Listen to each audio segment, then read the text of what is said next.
انا نحن نزلنا الذکر وانا لہو لحافظون۔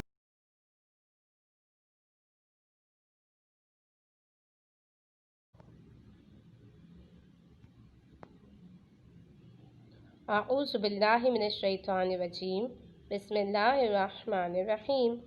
پیارے بچوں، آپ سب کو یاد ہے نا ہمارے وقت کے امام کہاں ہیں؟ جی ہاں، اللہ کے حکم سے وہ پردہ غیبت میں ہیں، اور ہم سب کی کیا ذمہ داری ہے؟ وہ یہ کہ ہم اپنے وقت کے امام کے ظہور کی زیادہ سے زیادہ دعا کیا کریں، کیونکہ اس کا فائدہ ہمیں اس دنیا میں بھی ہوتا ہے اور انشاءاللہ آخرت میں بھی ہوگا۔ اس دنیا میں ہمیں کیسے فائدہ ہوتا ہے؟ وہ یہ کہ آپ نے دیکھا ہوگا، اکثر ہم سنتے ہیں کہ ایکسیڈنٹ ہو رہا ہے کسی کی کار کا، کسی کی کار جو ہے وہ درخت سے ٹکرا گئی ہے اور بہت زیادہ نقصان ہوا ہے۔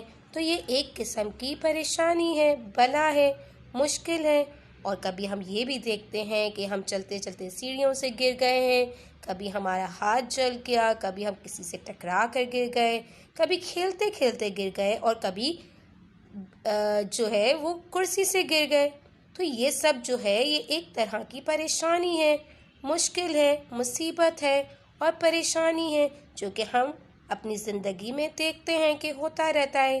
اور اگر آپ سب چاہتے ہیں اور ہم سب چاہتے ہیں کہ ان بلاؤں سے، مصیبتوں سے، پریشانیوں سے ہم دور رہیں، تو اس کے لیے ہمیں کیا کرنا ہوگا؟ ہمیں صبح اٹھ کر کوشش کرنی ہے کہ اپنے وقت کے امام کو سلام کریں، اور سب سے پہلا کام یہ کریں کہ اپنے زمانے کے امام کی ظہور کی دعا کیا کریں۔ اٹھ کر بھی پڑھیں، فجر کی نماز کے بعد بھی پڑھ سکتے ہیں، لیکن کوشش کرنی ہے کہ اپنے دن کی ابتدا اپنے زمانے کے امام کے ظہور سے کریں، تاکہ امام ہمیں اپنی دعاؤں میں یاد رکھیں، کیونکہ ہم امام کے لیے دعا کریں گے تو امام بھی ہمارے لیے دعا کریں گے، اور پھر ہم مصیبتوں سے، پریشانیوں سے بچ جائیں گے۔ اور ہمیں کون سی دعا کرنی ہے؟ جی ہاں، دعائے فرج پڑھنی ہے، تاکہ انشاءاللہ امام زمانہ ہمیں اپنی دعاؤں میں بھی یاد رکھیں، اور ان کا جلد از جلد ظہور بھی ہو جائے، اور اس دنیا میں امن و امان ہو جائے۔ تو انشاءاللہ آپ سب پڑھیں گے نا؟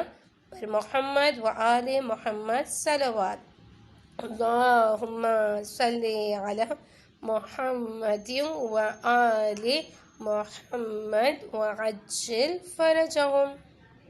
سبسکرائب کیجئے ذکر ٹی وی اور اس علم کے سفر میں ہمارے قدم کے ساتھ قدم ملائیے۔